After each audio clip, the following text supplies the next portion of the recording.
Assalamualaikum guys, it's me, your host Syed Aiman. Welcome back to my channel, Novel Advice Over by Syed Aiman. So guys, आज एक दफ़ा फिर मैं अपनी एक नई वीडियो के साथ एक नई एपिसोड के साथ आ गई हूँ।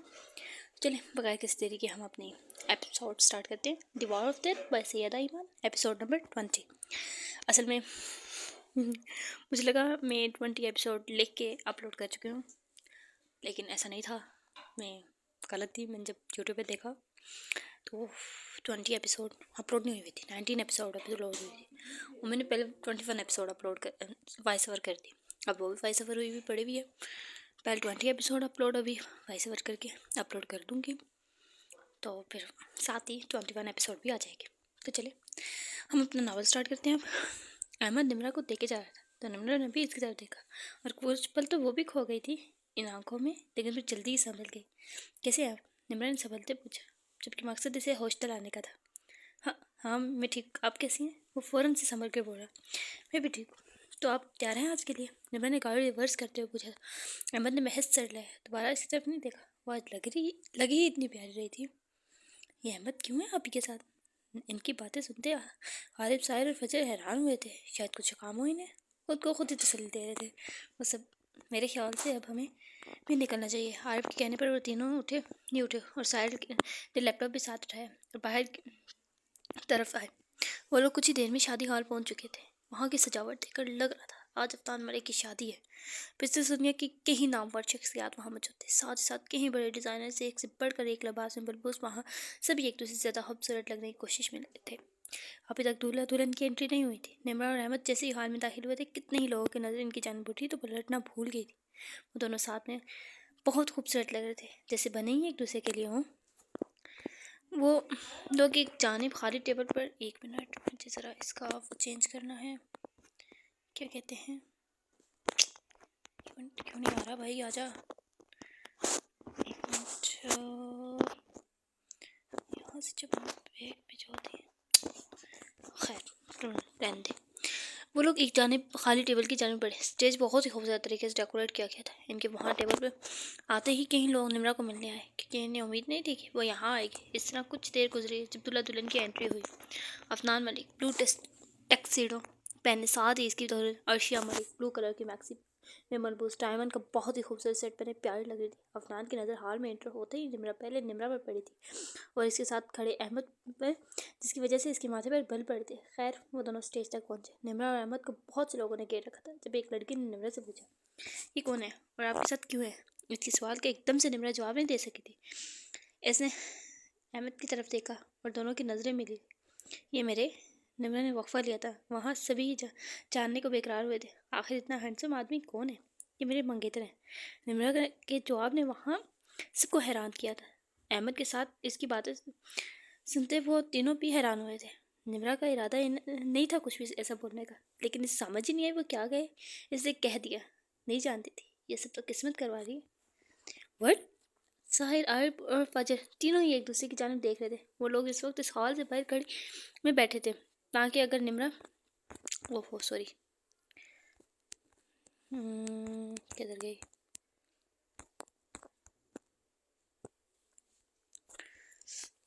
एक तो पता नहीं क्यों हर एपिसोड में ही मेरी जहाँ से बड़े होते हैं वो गुम जाती है।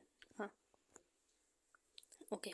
साहिर, आरिफ और फजर तीनों ही एक दूसरे की जानिब देख रहे थे। वो लोग इस वक्त हाल के बाहर खड़ी गाड़ी में बैठे थे, ताकि अगर निम्रा को कोई भी मसला हो तो वो इसे जल्दी प्रोटेक्ट करने के लिए पहुंच सके। लेकिन यहाँ तो इन्हें खुद ही जैसे बहुत बड़ा झटका लगा था। अब क्या कि इंगेजमेंट कब हुई? फजर ने हैरत से दोनों की जानिब देखा। ये तो हमें भी नहीं पता, आरिफ बोला था। तुमने कैमरा सही से लगाया था? आरिफ का अगला सवाल है, जिस पर फजर ने सर लाया तो आरिफ ने इसके कैमरे की रिकॉर्डिंग निकाली, ताकि देख सके आखिर कौन है निम्रा का मंगेतर।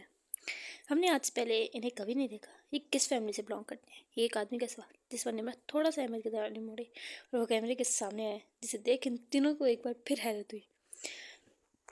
मुझे फ़र्क नहीं पड़ता ये किस फैमिली से बिलोंग करते हैं, ज़रूरी बात यह है कि बहुत जल्द हम एक होने वाले हैं। निम्रा ने अहमद की आंखों में देखते बहुत पुरदमाद लहजे में कहा। एक पल को तो वो भी हैरान हुई थी, आखिर कर क्या रही है? खैर जो भी होना था हो गया। वो दोनों इन सब के दरमियान से निकले। मैं यहाँ मज़ीद नहीं रुक सकती, चलिए इन दोनों को विश करने के बाद निकलते हैं। निम्रा ने थोड़ा आगे आते कहा तो अहमद ने सर लिया और दोनों स्टेज की जाने पड़े। I wish you to a happy married life. Nimra इन दोनों की तरफ देखते हुए कहा, जो नॉट आउट साथ में बहुत प्यारे लग रहे थे। ओह, तो तुम भी आई हो, अर्शा ने तंजिया अंदाज में कहा, लेकिन निम्रा इग्नोर करेगी। ये कौन है? सवाल अफनान की तरफ से आया था। My future life partner. इसने अहमद की बाजू पर हाथ रखते कहा तो अहमद ने भी इसका हाथ पकड़ा। दोनों ही नहीं जानते थे एक्टिंग में क्या से क्या कर रहे हैं और ये सब इन्हें कितना महंगा पड़ सकता है। इसकी बात पर न जाने क्यों अफनान को गुस्सा आया था। इसे लगा था निम्रा ने वैसे ही झूठ कहा है, लेकिन वो तो सच में मूव ऑन कर चुकी थी। ये तो तुम्हारा असिस्टेंट है ना? क्या तुम्हारा स्टेटस इतना लो हो गया है कि एक असिस्टेंट को अपना लाइफ पार्टनर के तौर पर चुनो? भी जिस मर्जी को अपने लाइफ पार्टनर के तौर पर चुनो, तुम्हें इससे मसला नहीं होना चाहिए। Afnan Malik, focus on your wedding. Afnan की बात पर अहमद कुछ शर्मिंदा हुआ था। ऐसे निम्रा का हाथ भी जोड़ दिया था, लेकिन निम्रा ने का जवाब ने भी इसे आपसे क्या था, क्योंकि इसने इसके लिए कुछ नहीं बोला था। एक मिनट, ये क्या था? खैर, अगर मैं तुम्हारी जगह होती तो अपने साहब शोहर की शादी पर कभी ना आती। अर्शिया बहुत मगरूराना अंदाज में बोलती। आप ऑलरेडी ही निम्रा की छोटी जगह पर हैं। क्या ख्याल है इस बारे में आपका? अहमद ने फ़ौरन से निम्रा को डिफेंड किया, क्योंकि अर्शिया को आग लगा गया था। क्यों किया था खुद नहीं जानता था। जबकि इस बाहर बैठे वो तीनों थोड़ा सा इम्प्रेस हुए थे इससे। निम्रा की छोटी जगह नहीं है। अगर इसकी बस में होता तो ये कभी अफनान को न छोड़ती। खड़े होते घबराई थी और साथ ही साथ अफनान भी खड़ा हुआ था और इसे रोकने की कोशिश की थी, लेकिन अब तो तीर कमान से निकल चुका था। एक मिनट, क्या कहा? अफनान ने मुझे छोड़ा है? मैंने अफनान को छोड़ा है? इसने नहीं, मैं थी जिसने तलाक की डिमांड की थी, वरना इसने मुझे तलाक देने से पहले भी कहा था लौटा। वो मैं थी जिसकी तरफ नहीं लौटी थी, क्योंकि निम्रा नूर शराजी जो चीज़ छोड़े फिर इसकी तरफ मुड़कर भी नहीं देखती। निम्रा ने इसकी बात का बखूब जवाब दिया था। इससे पहले अर्शिया या अफनान कुछ बोलते, अचानक से बहुत से मीडिया वाले हाथों में माइक्स और कैमरे पकड़े वहाँ पहुँचे थे, जिन्हें देख निम्रा एक पल को घबराई थी, क्योंकि जानती थी मीडिया वाले बात कहाँ से कहाँ ले जाते हैं। जबकि आरब ने पहले ही लैपटॉप बंद कर दिया था, क्योंकि वो लोग अब मज़ीद ये सब नहीं देख और सुन सकते थे। आई आई, आप लोगों का ही इंतज़ार था मुझे। अफनान की बात पर निम्रा और अहमद हैरान हुए थे। मैंने आज आपको अपनी शादी पर इनवाइट किया। मुझे खुशी आप सब ने मेरा इनविटेशन एक्सेप्ट किया, लेकिन यहाँ हमारे साथ एक फ्यूचर कपल भी है। मैं चाहूँगा आप सब इन्हें भी बेस्ट विशेज़ दें। अफनान ने इन्हें डबल क्रॉस किया था। निम्रा को समझ नहीं आ रही थी अब क्या करें, अब करे तो क्या करें। अगर अब इस सब से इनकार करती है तो भी नाम इसी का ख़राब होना था, और अगर इस सबको एक्सेप्ट करती है तो भी मसला इसी के लिए बनना था। आपको आपकी शादी की बहुत बहुत मुबारक। और कौन है वो फ्यूचर कपल? हमारे व्यूअर्स ज़रूर जानना चाहेंगे। एक रिपोर्टर ने पूछा तो अफनान थोड़ा पीछे हुआ और निम्रा और अहमद के पास रुका। ये हमारा फ्यूचर कपल है, निम्रा अफनान मलिक, ओह आई एम सॉरी, निम्रा नूर शराजी, और ये है निम्रा नूर शराजी के असिस्टेंट, ओ आई मीन मंगेतर। इसकी बातों पर निम्रा का चेहरा गुस्से के मारे सुर्ख हो रहा था कि सच है आप दोनों एंगेज हैं, और क्या ये वाकई आपके असिस्टेंट है? आपके रिश्ते की ऑफिशियल अनाउंसमेंट अभी तक क्यों नहीं आई? क्या आपको शर्म फील होती है अपने असिस्टेंट के साथ अपना रिश्ता बताते हुए? क्या अफनान मलिक के साथ आपकी डाइवोर्स इसी वजह से हुई, क्योंकि अभी तक आप दोनों की ये लायकी की कोई खास वजह सामने नहीं आई? इन सब के सवालों ने निम्रा को चकरा कर रख गया। जवाब दो अब इनके सवालों के, अगर है हिम्मत तो। अफनान ने निम्रा के कान में चैलेंजिंग अंदाज में कहा तो निम्रा ने इसकी तरफ मुस्कुराते देखा, मतलब वो चैलेंज कबूल कर रही थी। मैं निम्रा नूर शराजी आज ऑफिशियली अपनी एंगेजमेंट अहमद हसन के साथ अनाउंस करें। और रही बात मुझे शर्म महसूस होने की, तो मुझे कोई फ़र्क नहीं पड़ता अहमद हसन का ताल्लुक किस घराने से है। मुझे सिर्फ इनकी मौजूदगी और गैर मौजूदगी से पड़ता है। और रही बात अफनान मलिक के इलाज की तो इसकी भी वजह आज मैं आपको बताऊंगी। निम्रा ने इनमें से एक माइक पकड़ते इन सबको अपनी तरफ मतवजा करते कहा, जबकि इसकी आखिरी बात से अफनान को डर महसूस हुआ था। अफनान और मेरी इलाजगी की वजह कोई मर्द या औरत नहीं, बल्कि हमारी बेटी थी। निम्रा की बात ने वहाँ सबको हैरत में मुबतला किया था। आपकी बेटी की वजह से? लेकिन कैसे? क्या अफनान मलिक अभी बेबी नहीं चाहते थे, या कोई और वजह थी, या अफनान मलिक बेटी ही नहीं चाहते थे? एक दफ़ा फिर सबके सवाल शुरू हो गए थे, तो इस पर निम्रा परेशान नहीं हुई, क्योंकि अब बारी थी अफनान के परेशान होने की। हाँ, ये सच है, हमारी तलाक इस वजह से हुई क्योंकि अफनान मलिक बेटी नहीं चाहते थे और मैंने एक लड़की को पैदा किया, इसलिए अफनान मलिक ने मुझे उसी दिन तलाक दी जिस दिन हमारी बेटी पैदा हुई। लेकिन मुझे इस बात का कोई अफसोस नहीं। अच्छा हुआ इस शख्स की असलियत पहले ही मेरे सामने आ गई। नूरा की बात ने सबको हैरान किया था। ये लड़की जहाँ जाती थी वहाँ लोगों को हैरान करती थी, जबकि न्यूज़ वाले को एक साथ कई मसालेदार खबरें मिल गई थी। ये सब एक बकवास है। मैंने इस लड़की को तलाक दी क्योंकि ये एक बदकिरदार। अभी अफनान मलिक अपना जुमला मुकम्मल करता है, इससे पहले ही अहमद इसके चेहरे पर एक ज़ोरदार थप्पड़ मारा, जिसके बाद इसके बाकी के तमाम अल्फाज मुँह में ही रह गए। Don't you dare to don't you dare to say this. Ahmad की गर्दार आवाज़ एक पल को माहौल में सकूत अहमद की गर्दार आवाज़ ने एक पल को माहौल में सकूत छाया था। ओके, बेशक मुझे निम्रा की सच से तो वक्त नहीं हुआ, लेकिन इनके किरदार की गवाही मैं देता हूँ। अहमद की खूबसूरत गर्दार आवाज़ एक दफ़ा फिर गूंजी। निम्रा ने इसे हैरान नजर से देखा। जबकि वह निम्रा के पास आता, इसका हाथ पकड़ते इन सबके दरमियान से गुजरता ले गया, और निम्रा भी इसके साथ चलती थी। किसी की हिम्मत नहीं हुई थी इन दोनों को रोकने की। पैर आपते ही निम्रा ने इससे अपना हाथ छुड़ाया, जिस पर अहमद ने इसे माजत ख्वाना नज़रों से देखा। यार क्या हो गया? और अब मैं इसको कैसे समेटूंगी? निम्रा कुछ परेशान से बोली। वाकई मसला तो अब ज़्यादा बढ़ गया था, और सबसे बड़ा मसला वो इसके वो तीनों भाई थे।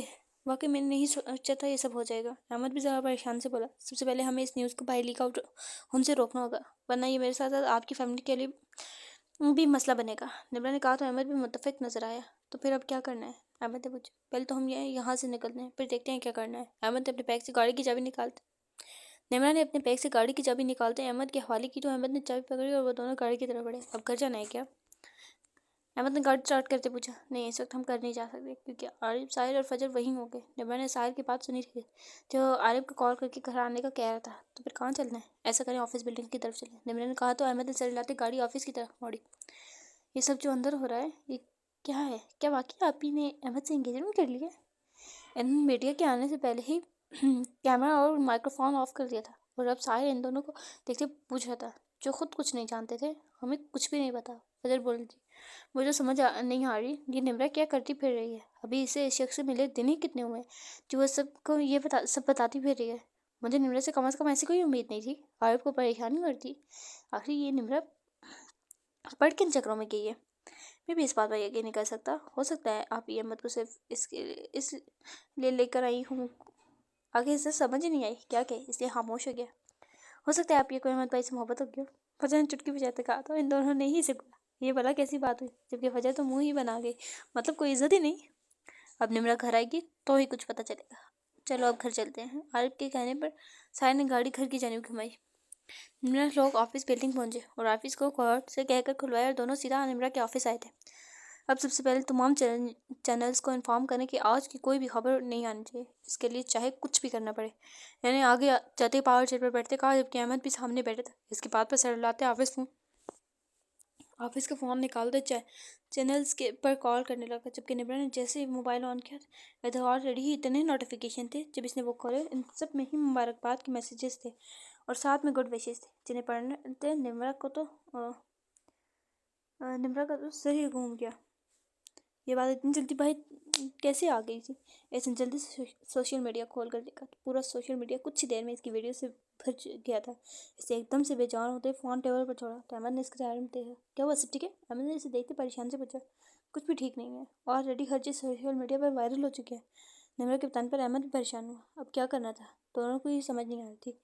निम्रा ने कुछ सोचते जल्दी से मोबाइल उठाते एक नंबर डायल किया, जो कि दूसरी बेल पर उठा लिया गया था। Congratulation ma'am for your engagement. Mobile से एक खूबसूरत आवाज़ उभरी। मोबाइल की आवाज़ चूँकि फुल थी, इसलिए अहमद भी बाखूबी सुन रहा था।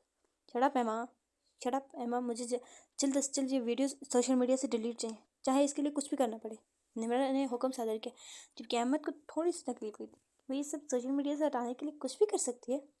मैम ये क्यों डिलीट करवा रही हैं? कसम से आप दोनों एक साथ में इतने प्यारे लग रहे हैं। अहमद प्यार से बोलती, क्योंकि दोनों वाकई बहुत प्यारे लग रहे थे। लेकिन ये वक्त अभी इन बातों का नहीं था। मैंने राय नहीं मांगी, जो कहा है करो, वरना मैं किसी और को बोल दूँगी और इस मंथ की सैलरी भी काट लूँगी। जब मैंने फ़ौरन से धमकी लगाई, जिस पर वो फ़ौरन से लाइन पर आई। ओके कर रही हूँ, फिर बताती हूँ, लेकिन इसके लिए एक्स्ट्रा चार्ज करूँगी, क्योंकि ये मेरे काम करने का वक्त नहीं है। इसने भी फ़ौरन से अपनी शर्ट रखी, जिस पर निम्रा फ़ौरन से राज़ी होगी। मैं तो भी अपना वो ड्रेस दूँगी जो तुम्हें बहुत पसंद था, लेकिन मैं तुम्हें वो ड्रेस दूँगी जो तुम्हें बहुत पसंद था, लेकिन तुम खरीद नहीं सकी थी। निम्रा की बात पर एम्मा एक पल को हैरान हुई, लेकिन फिर सर चटकी। जानती थी निम्रा ने अपने लिए काम करने वालों का कितना ख्याल रखती है। ओके, अपनी बात पर कायम रहिएगा, एम्मा ने फ़ौरन से कहा। तो निम्रा ने ओके कहते फ़ोन बंद किया और फिर एक और नंबर डायल किया। मैंने जो ड्रेस लेने को कहा था वो एम्मा के एड्रेस पर पहुंचा दो, निम्रा ने कॉल पिक होते ही कहा, और जिस जन से कुछ सुनते कॉल काट दी। एम्मा इसे ही देख रहा था, जितनी टेंशन में भी सबका ख्याल रख रही थी। क्या हो अगर वो अपना काम पूरा ना कर सके? अहमद ने इसके फ़ोन रखते ही पूछा। बाकी वो जानना चाहता था क्या फिर वो ड्रेस वापस मंगवा लेगी? तो क्या हुआ, ऐसे वो ड्रेस पसंद था और वो पैसे की वजह से ले नहीं सकी थी तो मैंने भिजवा दिया। निम्रा ने बेनियाज से जवाब दिया था, जबकि अहमद इम्प्रेस बगैर ना रह सका। तभी इसके हाथ में पकड़ा फ़ोन रिंग हुआ। अहमद का नंबर देखते फ़ौरन से कॉल उठाई। मैम, सोशल मीडिया से अब ये वीडियोस डिलीट नहीं हटा सकते क्योंकि ये किसी एक अकाउंट पर नहीं है और मैं हैरान हूँ आधे घंटे के अंदर कैसे एक वीडियो इतनी वायरल हो सकती है। तकरीबन आधा पाकिस्तान इस वीडियो को देख चुका है।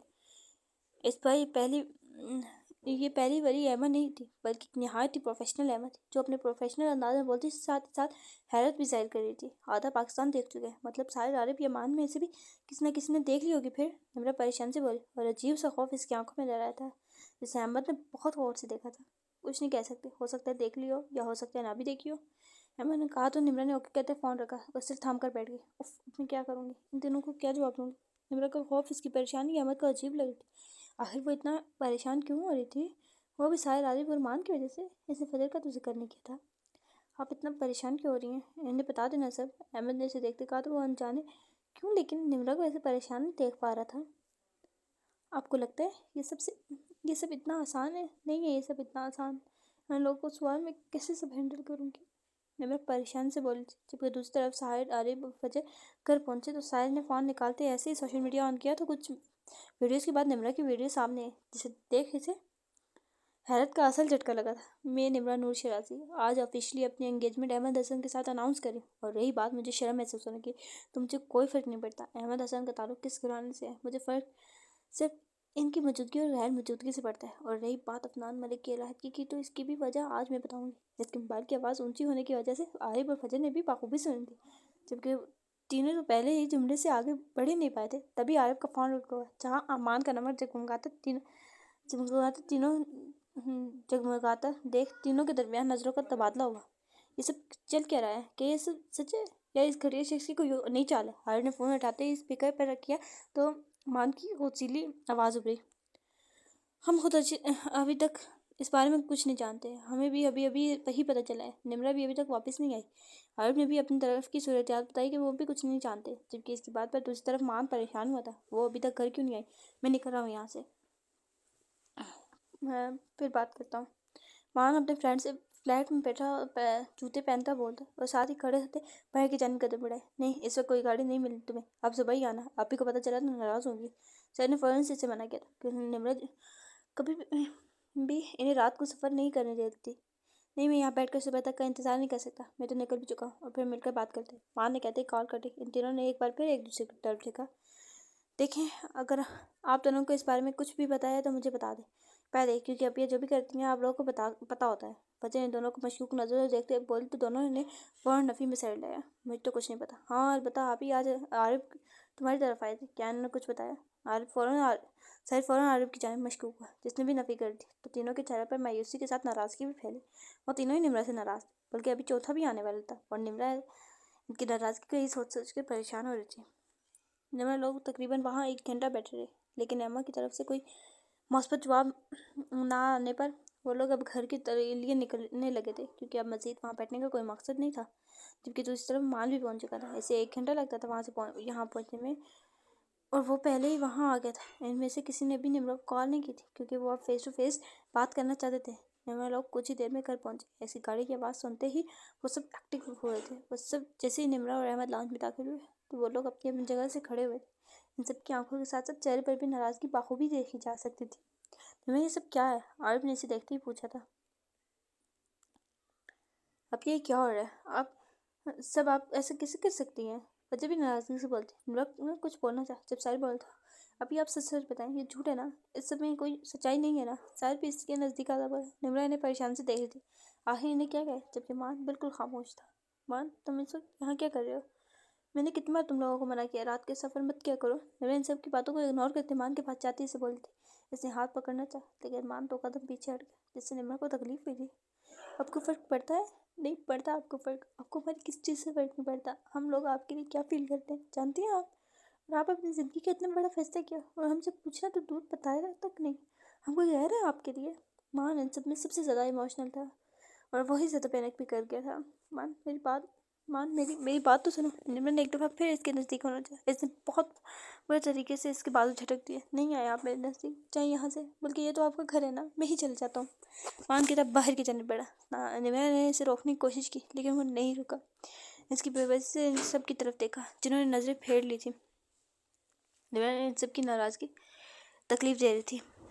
मैं तुम लोगों को सब कुछ एक्सप्लेन करूँगी, लेकिन प्लीज़ इस वक्त मान को देखो, वो इमोशनली बहुत वीक है। ये सब इसे ज़्यादा तकलीफ दे रहे हैं। निम्रा इन दोनों से बोलती जो इससे मुंह मोड़े खड़े थे, और अहमद को अब निम्रा की परेशानी की वजह समझ आई थी। हमें किसी एक्सप्लेनेशन की ज़रूरत नहीं है, वो बोलते मान के पीछे बैठ गए। निम्रा ने फजर को देखा, वो भी नाराज़गी से नज़रें फेर दी ऊपर चली गई थी। पीछे निम्रा इधर ही सोफे पर बैठी सर पकड़ के, ये क्या हो गया मुझसे, ये सब कैसे कर दिया मैंने। निम्रा खुद से बड़बड़ाई थी। अहमद इसके पास आया, आप परेशान नहीं हो, सब ठीक हो जाएगा, और वो लोग आपसे ज़्यादा देर नाराज़ नहीं रह सकते। अहमद ने इसे तसल्ली देनी चाहिए, लेकिन वो किसी काम नहीं आई थी। आपको देर हो रही होगी, आप जाएंगे, आपके घर में भी शायद पता चल चुका होगा, आपको भी हैंडल करना होगा कुछ दिन। ये सब ही दिल कर इसमें कुछ दिन ये सब हैंडल करें, मैं इसका कोई हल निकालती हूँ। निम्रा इसकी तरफ देखते बोली तो अहमद में भी सड़ रहा है। वाकई इसके घर में पता चल चुका होगा, क्योंकि फातिमा तो निम्रा के बारे में कोई भी खबर सबसे पहले होती थी। वो कहते फिर मैं चलता हूँ। अहमद ने कहते बाहर की जानिब कदम बढ़ाया। जब निम्रा की बात तो पीछे मुड़ा था, आप कैसे जाएंगे, ऐसे करें मेरी गाड़ी ले जाएं, मैं आपकी बाइक सुबह से ही यहीं मंगवा लूँगी, सुबह फिर यहीं आ जाइएगा आप। निम्रा ने अपनी गाड़ी की चाबी निकालते इसकी तरफ उड़ाई। इसने भी कुछ सोच लिया, चाबी पकड़ ली और अल्लाह हाफिज़ कहता बाहर निकल गया, और निम्रा वहीं अकेली बैठी रह गई। इन लोगों ने बाहर निकलते ही मान को कॉल की थी, लेकिन वो कॉल नहीं उठाया था। वो दोनों परेशान हुए थे, क्योंकि सब जानते थे वो अपनी फैमिली की वजह से इमोशनली बहुत वीक था।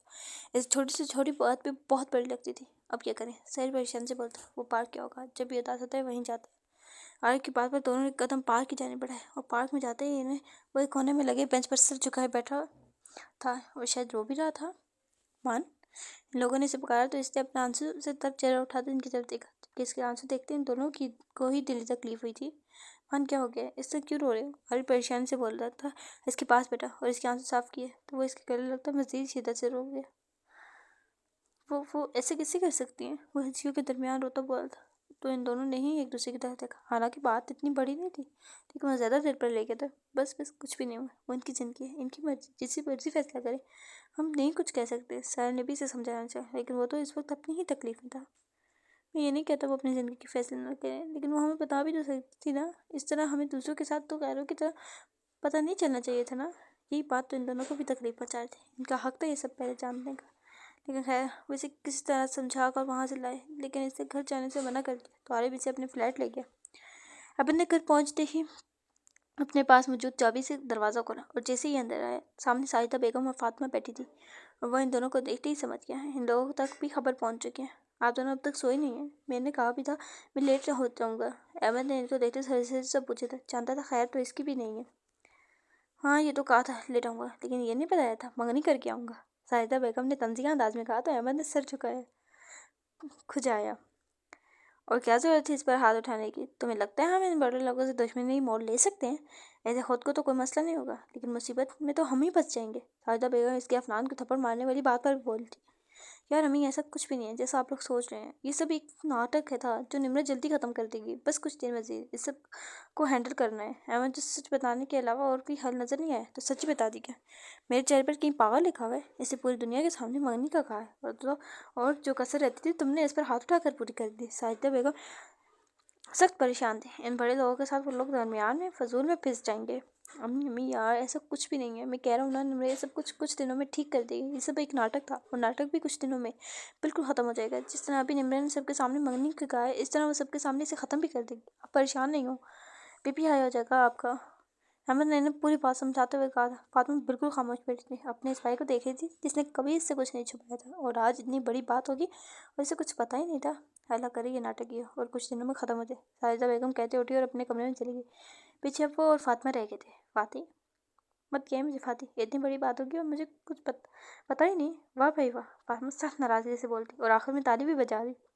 यार फाती तुम तो मुझे समझो, मेरी बात तो सुनो, असल में ये सब। और फिर अहमद इसे सारी बात सच सच बताता चला गया, जिस पर कभी वो हैरान हुई तो कभी परेशान, कभी मुस्कुराई तो कभी उदास हुई।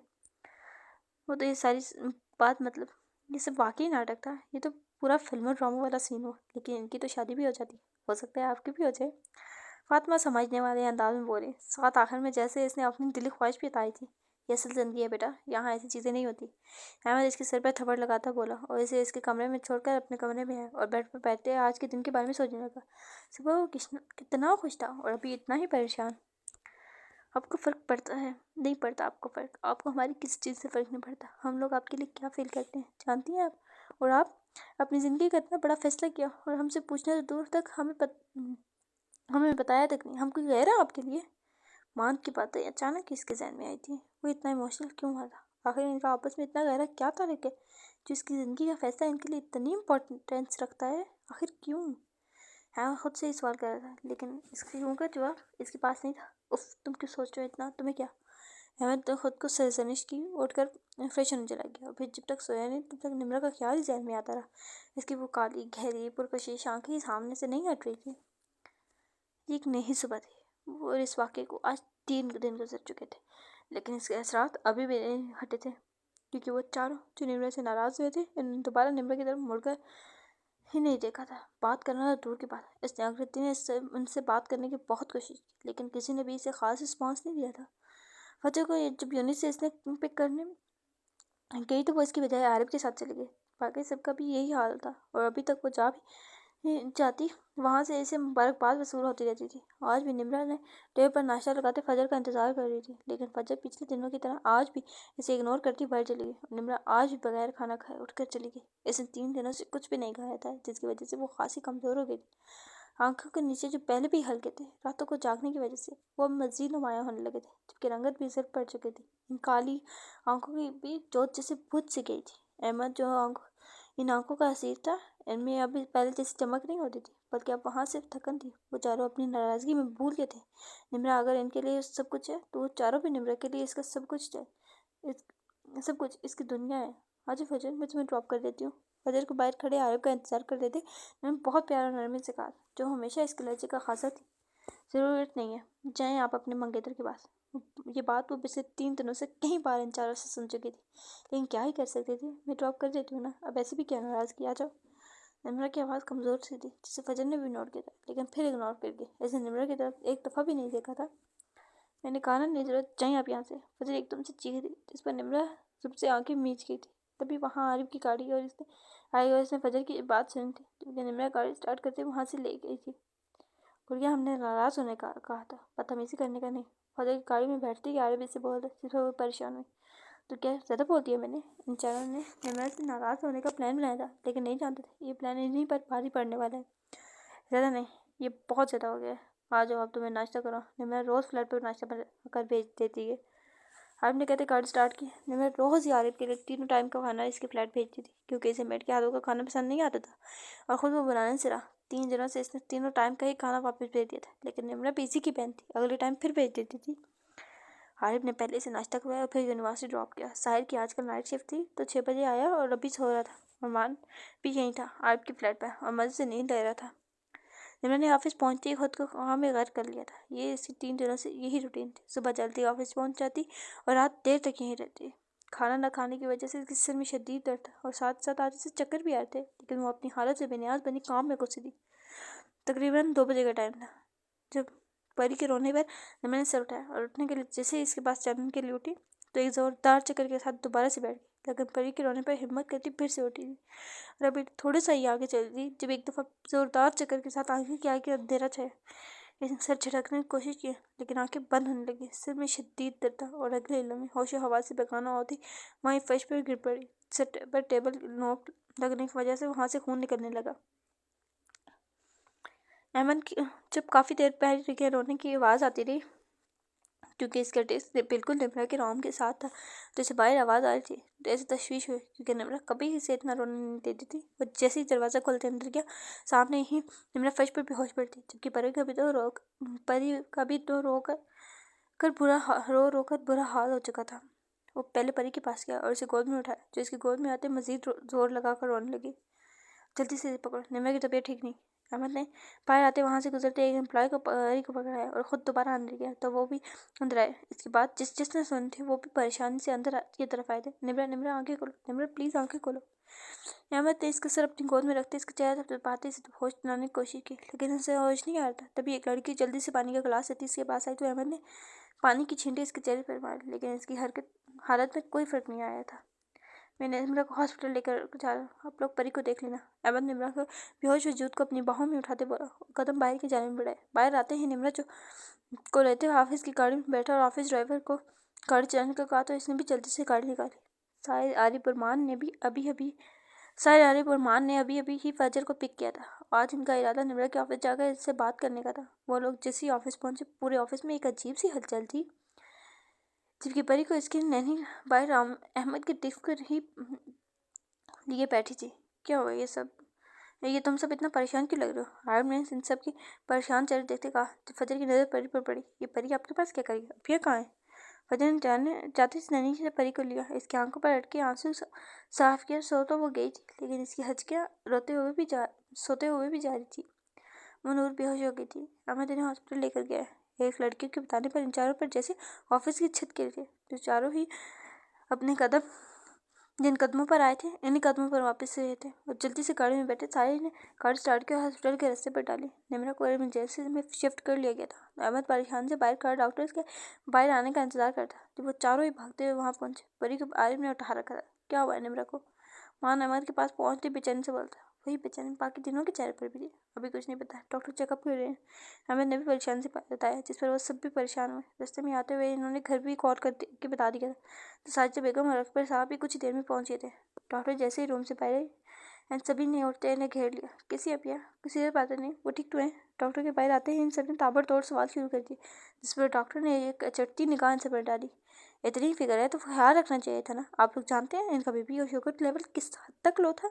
इनकी जान तक जा सकती थी अगर इन्हें वक्त पर ट्रीट न किया गया होता तो। इनकी हालत देखकर मुझे लग रहा है इन्होंने पिछले कुछ दिनों से कुछ भी नहीं खाया। डॉक्टर ज़रा बरहमी से बोले, जिस पर वो सभी शर्मिंदगी से सर झुका गए। वो सब इतने लापरवाह कैसे हो गए थे? इन्हें तकलीफ हुई थी ये बात सुनते कि इसकी जान तक जा सकती थी। ये इन्होंने कभी सोचा ही नहीं था। अभी हम इनसे मिल सकते हैं? साहिल ने कुछ शर्मिंदगी से पूछा था, जिस पर डॉक्टर ने सर लिया। जी मिल तो सकते हैं, लेकिन इन्हें अभी होश नहीं है और अब इनके खाने पीने का ध्यान रखिएगा। डॉक्टर कहती चली गई तो वो सभी रूम में आ गए, जहाँ निम्रा सामने ही बेड पर बेसुध पड़ी थी। सर, चेहरा, सूखे होंठ और आंखों के नीचे गहरे हल्के, माथे पर लगी बैंडेज और दोनों हाथों पर लगी ड्रिप्स देखते इन्हें एक दफ़ा फिर शर्मिंदगी हुई थी। वो तीनों तो आगे बढ़ ही नहीं सकते। वहीं से वापस बाहर निकल गए थे और बाहर पास लगे लोहे की चेयर्स पर बैठ गए। हम इतने बेहिस और लापरवाह कैसे हो गए? सर, इन्हें इन दोनों की तरफ देखते पूछा तो इन्होंने शर्मिंदगी से मजीद सर झुका दिया। क्या हम ये 3 दिन निम्रा से इतने गाफिल हो गए थे कि हमें यह भी नहीं पता चला कि इसने 3 दिन से कुछ नहीं खाया और हम इसे अपनी बहन कहते हैं? हारी बोला था। असल में वो ये बात एक दूसरे से ज़्यादा खुद से कह रहे थे और शर्मिंदगी में डूबते जा रहे थे। हमने एक दफ़ा भी इनकी बात नहीं सुनी, बल्कि इनकी तरफ देखा तक नहीं। और तो और कुछ फ्लैट पर आए, हमने इनके मुंह पर दरवाज़ा बंद कर दिया। कितनी तकलीफ़ हुई होगी ये मानता, जिसकी आंखों में आंसू भी झिलमिलाने लगे थे। निम्रत जब इनसे बात करने आरिफ के फ्लैट पर गई तो इन्हें बात करने से मना कर दिया, और जब वो नहीं गई तो इसे बाहर करते इसके मुंह पर दरवाज़ा बंद कर दिया। और जब अब वो सब याद करते इन्हें शर्मिंदगी के साथ तकलीफ़ भी हो रही थी। तो निम्रा को इस हाल में पहुंचाने वाले आप लोगों की वजह से वो मौत के मुंह में जाते जाते बची, और अब यहाँ बेटे शर्मिंदा हो रहे हैं। अहमद जो इनकी बातें सुना था, मज़ीद खामोश नहीं रह सका। इनकी बातों से वो मज़ीद शर्मिंदगी से ज़मीन में जैसे गिरते जा रहे थे। जबकि अंदर ही फजर निम्रा के पास बेड पर बैठी, इसका हाथ थामे बैठी। सीता बेगम बेड के पास पड़े स्टूल पर परी को गोद में लिए बैठी थी, जबकि अकबर सारा निम्रा को दूसरी तरफ ही खड़े थे। अब आई एम सॉरी,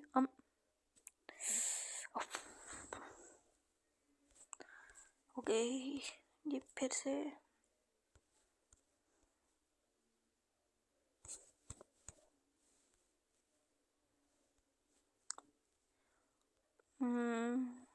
ये रहा। अपिया, हम सॉरी, रियली सॉरी, हमें ऐसा नहीं करना चाहिए था। प्लीज़ उठ जाए अपिया, एक दफ़ा उठ जाए, दोबारा कभी इस तरह नहीं करूँगी। फजर ने निम्रा का हाथ अपने हाथों में लेती बोली, साथ ही कौन सा निकल तो इसके हाथ पर गिरा। मैंने तुम लोगों को कितना समझाया था कि निम्रा को हर्ट मत करो, लेकिन नहीं, तुम लोगों को तो अपनी ज़िद पूरी करनी थी। अब भुगतो। सीता बेगम फजर की तरफ देखते कुछ बरहमी से बोली थी, कितना समझाया था मत करो ऐसा, लेकिन इनमें से किसी एक ने भी नहीं सुनी थी। मैंने डांटे आप मेरी गुड़िया को, इसके पास सारे हक है।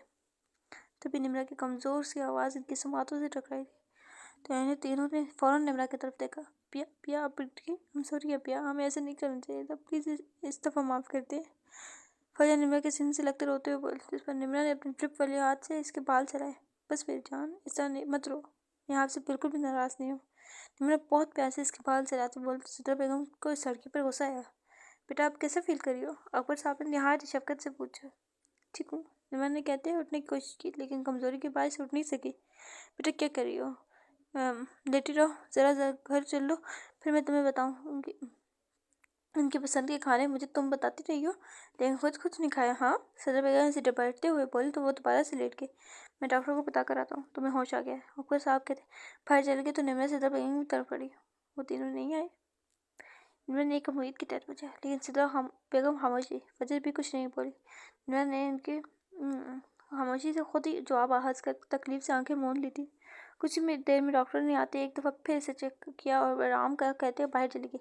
बाहर जाते ही इन्होंने एक दफ़ा फिर इन तीनों ने घेरा था। निमरा की तबीयत अब कैसी है? आज मैं डॉक्टर से पूछा। जिस पर डॉक्टर मुस्कुराई। बहुत खुशकिस्मत है निमरा, जिन्हें आप जैसे फिक्र करने वाली फैमिली भेजे। मुझे नहीं पता पिछले कुछ दिनों में क्या हुआ और क्या नहीं, लेकिन आप लोग के चेहरे देख कोई भी बता सकता है। निमरा के साथ साथ आप लोग की भी सांसें अटकी हुई हैं, लेकिन है वो ठीक है। लेकिन इनके खाने पीने का बहुत ध्यान रखना होगा आप लोग को। डॉक्टर ने मुस्कुराकर इनके चेहरे पर मौजूद फिक्र और शर्मिंदगी देखते कहा।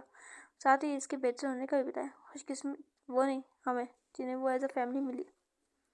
सर ने दरवाजे पर नज़र जमाए संजीदगी से कहा तो डॉक्टर मुस्कुराती आगे बढ़ गई। अहमद इन सब के लिए चाय वगैरह लेने कैंटीन गया था। सो गाइस, ये थी हमारी एपिसोड नंबर 20। और जैसे कि मैं बताया 21 एपिसोड भी आज ही मैं अपलोड कर दूँगी। तो मिलती हैं अपनी नेक्स्ट एपिसोड में। तब तक के लिए अल्लाह हाफिज़।